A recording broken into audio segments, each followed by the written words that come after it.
Hello aspirants, welcome to Statecraft IS Academy. Karnataka geography ಸೀರೀಸಲ್ಲಿ ನಾವು ಕರ್ನಾಟಕದ ನದಿಗಳ ಬಗ್ಗೆ ನೋಡ್ತಾ ಇದ್ವಿ. ಈಗಾಗಲೇ ನಾವು ಕರ್ನಾಟಕದ 8 ನದಿಗಳ ಬಗ್ಗೆ ನೋಡಿದ್ದೀವಿ. ಇವತ್ತಿನ ವಿಡಿಯೋದಲ್ಲಿ ಕಾಳಿ ನದಿ ಬಗ್ಗೆ ನೋಡೋಣ. ಕಾಳಿ ನದಿ ಬಗ್ಗೆ ನೋಡೋದಕ್ಕೆ ಮುಂಚೆ ನಾವು ಯಾವ್ಯಾವ ನದಿಗಳನ್ನ ಕವರ್ ಮಾಡಿದ್ವಿ ಅಂತ ನೋಡೋಣ. ವೆಂಕಟಪುರ, ವರಹಿ, ವರದಾ, ಗಂಗಾವಲಿ, ಫಾಲ್ಗುಣಿ, ಸೌಪರ್ಣಿಕ, ಮಹದಾಯಿ, ಚಕ್ರ ಈ 8 ರಿವರ್ಸ್ನ ನಾವು ನಮ್ಮ ಪ್ರೀವಿಯಸ್ ವೀಡಿಯೋಸಲ್ಲಿ ಕವರ್ ಮಾಡಿದ್ದೀವಿ. ಹಾಗೆ ಪ್ರೀವಿಯಸ್ ಒಂದು ವಿಡಿಯೋದಲ್ಲಿ ಈ 8 ನದಿಗಳ ಬಗ್ಗೆ MCQs ಕೂಡ ನೋಡಿದ್ದೀವಿ. ಇವತ್ತಿನ ವಿಡಿಯೋದಲ್ಲಿ ನಾವು ಕಾಳಿ ನದಿ ಬಗ್ಗೆ ನೋಡೋಣ. ಮೊದಲನೇದಾಗಿ ಒರಿಜಿನ್, ಅದು ಎಲ್ಲಿ ಉಗಮ ಆಗುತ್ತೆ ಅಂತ ನೋಡಿದರೆ ಜೊಯ್ಡಾ ತಾಲೂಕಿನ ದಿಗ್ಗಿ ಅಥವಾ ಕುಶವಲಿ ಅನ್ನೋ ವಿಲೇಜಲ್ಲಿ ಈ ನದಿ ಉಗಮ ಆಗುತ್ತೆ. In Western Ghats at an elevation of around 900 metre. ಎಷ್ಟು ಡಿಸ್ಟೆನ್ಸ್ನ ಕವರ್ ಮಾಡುತ್ತೆ ಅಂತ ನೋಡಿದ್ರೆ ಅಪ್ರಾಕ್ಸಿಮೇಟ್ಲಿ 184 ಕಿಲೋಮೀಟರ್ ಡಿಸ್ಟೆನ್ಸ್ನ ಇದು ಕವರ್ ಮಾಡುತ್ತೆ through Western Ghats and join the Arabian sea near Karwar. Then origin, ಇದರ ನೇಮ್ ಕಾಳಿ ಅಂತ ಇಡೋದಕ್ಕೆ ಕಾರಣ ಏನು ಅಂತ ನೋಡಿದ್ರೆ ಕಾಳಿ ಅಂತ ಅಂದರೆ ಬ್ಲ್ಯಾಕ್ ಅಂತ ಅರ್ಥ ಇನ್ ಕನ್ನಡ ಅಥವಾ ಹಿಂದಿಯಲ್ಲಿ.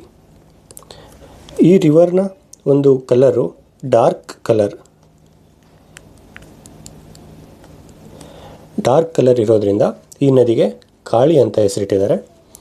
ಈ ರಿವರ್ನ ಕಲರ್ ಡಾರ್ಕ್ ಏನಕ್ಕಿರುತ್ತೆ ಅಂದರೆ ಮ್ಯಾಗ್ನೀಸ್ ರಿಚ್ ಸಾಯಿಲ್ ಈ ಒಂದು ನದಿಯ ದಂಡೆಯಲ್ಲಿ ಇರುತ್ತೆ ಮತ್ತು due to deep shadows of the thick forest.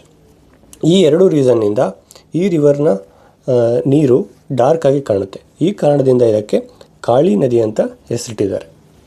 Then hydro electric power, the river is a major source of energy for Karnataka featuring a cascading of dams. ಅಂದರೆ this river contains multiple dams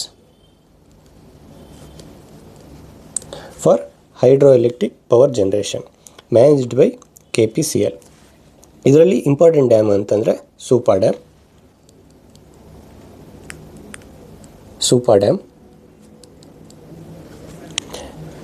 It is the highest dam in Karnataka with height of 101 meter located near Ganesh Gudi. Then other major dams ಯಾವ್ದು ಈ ನದಿಗೆ ಕಟ್ಟಿರೋದು ಅಂದರೆ Bommanahalli pickup dam, Kodasahalli dam and Kadra dam. ಈ 3 other dams. Important dam ಅಂದರೆ Supa dam. Then total capacity of electricity generation ಅಂತಂದರೆ 1180 megawatt. ಈ river map ನೋಡಿದ್ರೆ initially it flows eastward, it originates near Joida and flows eastward, then takes U turn, ಆಮೇಲೆ westward flow ಆಗಿ Arabian ಸೀನ join ಆಗುತ್ತೆ near Karwar. ಇದು ಸೂಪಾ ಒಂದು ರಿಸರ್ವೈರು.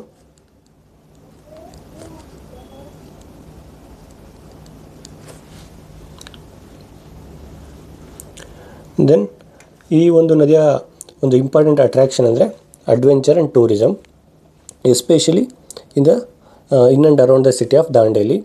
It is mainly known for rafting and kayaking in this river water. And wild life ನೋಡಿದ್ರೆ ಈ ಒಂದು ನದಿ ಕಾಳಿ ಟೈಗರ್ ರಿಸರ್ವ್ ಮೂಲಕ ಹಾದು ಹೋಗುತ್ತೆ, which is also called Anshi Dandeli tiger reserve, which is home to black panther and elephants and other wildlife like crocodile. Then key landmarks ನೋಡಿದ್ರೆ Sathodi falls which is formed by its tributaries. Then Sadashivgarh Fort located near the river's mouth in Karwar offering a panoramic view. Then Sintheri Rocks which is a 300-foot monolithic granite rock. ಇದು granite rock located deep in the sanctuary along Kaneri tributary. Kaneri is one of the tributary of Kali river. ಈ ಒಂದು ಟ್ರಿಬ್ಯೂಟರಿನ ಬ್ಯಾಂಕಲ್ಲಿ ಈ ಸಿಂಥೆರಿ ರಾಕ್ಸ್ನ ನಾವು ನೋಡ್ಬೋದು. Now in the end let us see A MCQ. Consider the following statement. The Kali river flows through the Kali Tiger Reserve in Karnataka. Kali Nadi hydroelectric project on the river has an installed capacity of more than 1000 megawatt. Satodi Falls is formed by tributaries of Kali River. Which of the statement given above is are correct? 1 and 2 only, 2 and 3 only, 1 and 3 only, 1, 2 and 3. Correct answer ಏನು ಅಂತ comment ಸೆಕ್ಷನಲ್ಲಿ ತಿಳಿಸಿ.